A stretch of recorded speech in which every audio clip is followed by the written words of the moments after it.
Have you been thinking of meditating but never got around doing it? Well, hang on, because in this video I'm gonna share with you 5 reasons why you should never ever meditate. My name is Gabriel from BoundlessWe, and let's dive into it right now.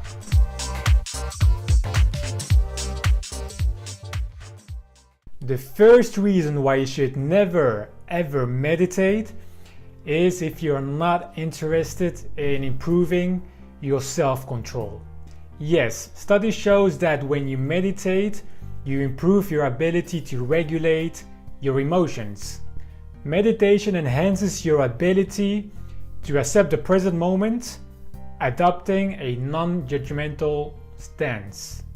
See, as you accept the present moment as it is, meaning without judging anything, there is less resistance within you, and the less resistance there is within you, the more self-control you will have.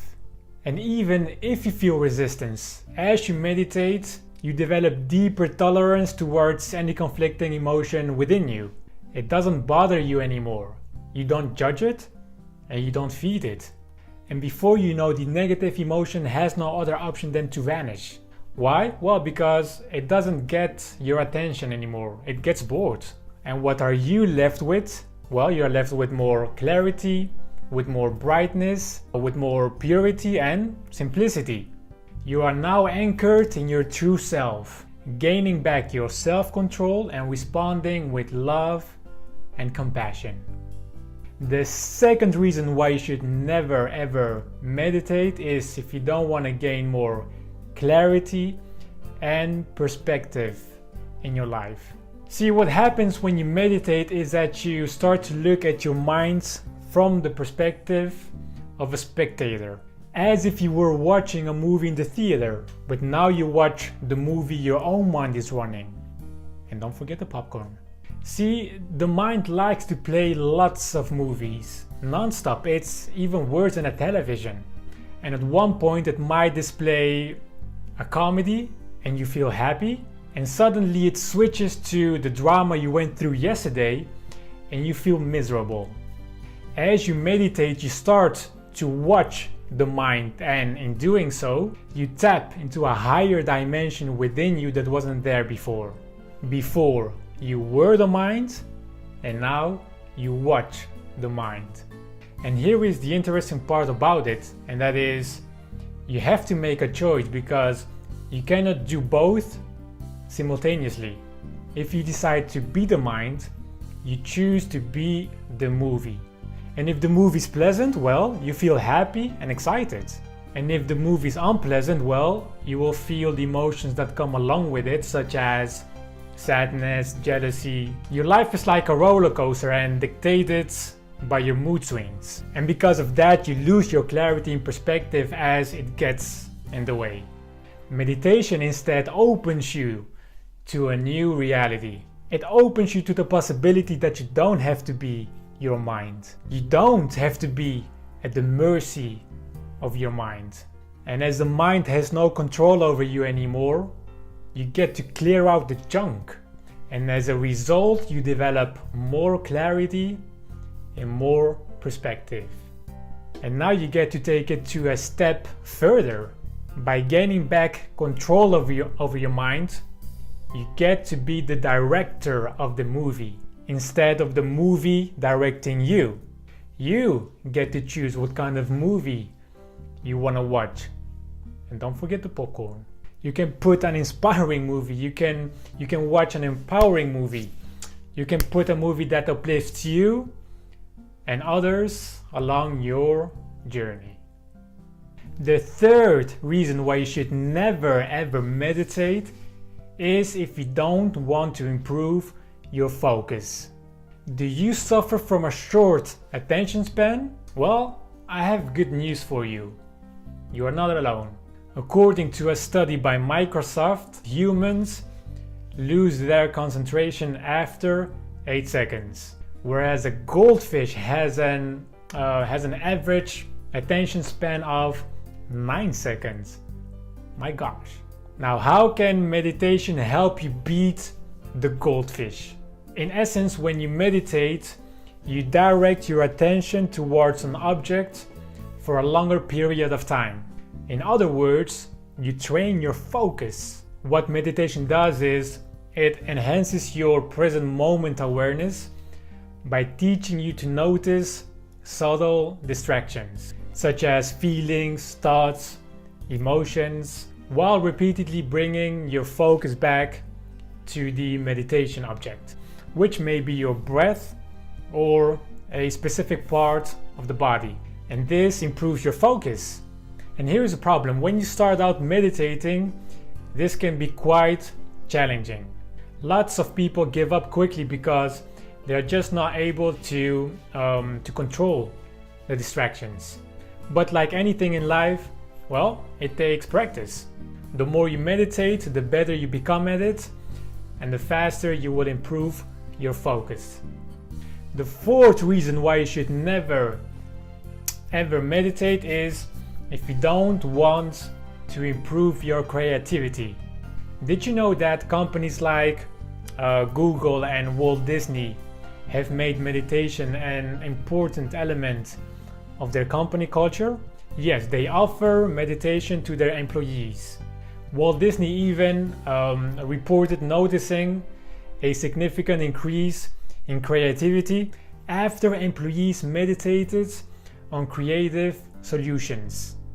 Now, before we go any further, this is what you need to know about yourself. You are a creative being by nature. Yes, you are. You are an artist. Why? Because you have the ability to create words and thoughts, and this is what creates your reality. The problem is, well, many people don't use this higher mental faculty to the fullest because they get easily distracted by phone, social media, emails, and, well, daily life in general. What meditation does is it helps you quiet the mind and helps you dissolve the mental clutter. Consequently, you create more space in your mind, making it more receptive to new ideas, to hunches, stimulating your imagination.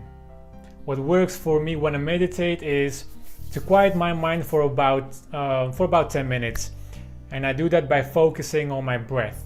Next, I slowly allow thoughts to penetrate into my consciousness. These are carefully chosen thoughts which are in alignment with my goals or my intentions I set for the day. And as I do this, even more thoughts and ideas of the same nature flashes into my mind, shaping and reinforcing the mental images which I'm creating at that moment. Along the process, I also recite mantras such as "give me the answer." So I would repeat that in my head: "Give me the answer, give me the answer," or "show me the way." So I would say "show me the way, show me the way." Both the images in my mind and the mantras I recite stimulate my mind even more, which allows more ideas and hunches to flow into my realm of awareness. Hey, and guess what? When I'm done, I really feel pumped and ready to take on the tasks of the day. The fifth reason why you should never meditate is if you don't want to reduce your stress levels. Key here to understand is that thoughts, which obviously originates in the mind, leads to emotions which we feel in the body. So basically, one could say that emotions is our body's reaction to our thinking. So the way to reduce stress, again, which is an emotion, is by becoming more mindful of our thoughts. See, when you meditate, you are the gatekeeper of your mind. You get to watch what kind of thoughts knocks on the door of your mind. And imagine what that can do for you. That's like taking back control over your life. As the gatekeeper, you get to welcome and nurture thoughts that elevate every bit of your being, thoughts that makes you feel happy and propels you to become a better you. And anytime a stress-provoking thought passes by, you can prevent it from taking over. You can say, no, you are not welcome, I'm not letting you in, you're going to stay over there. And that's the power of meditation. It helps you to protect the mind against low energy thoughts and nurture thoughts that takes you to the next level, propelling you to have a stress-free life. Here you have it, 5 reasons why you should never ever meditate. Guys, thank you for watching. If you like the video, please hit the thumbs up, and if you want to see more of these videos, don't forget to subscribe. Also, I have a goodie for you. It's an ebook called The 7 Secrets to Manifesting with the Law of Attraction. It's a helpful and practical guide which will help you achieve your goals faster. Now, if you want a copy, go down to the description. I put a link where you can download the book for free. My name is Gabriel from BoundlessWe, reminding you of your true potential, and I'll be seeing you on the next video. Till then, take care and peace.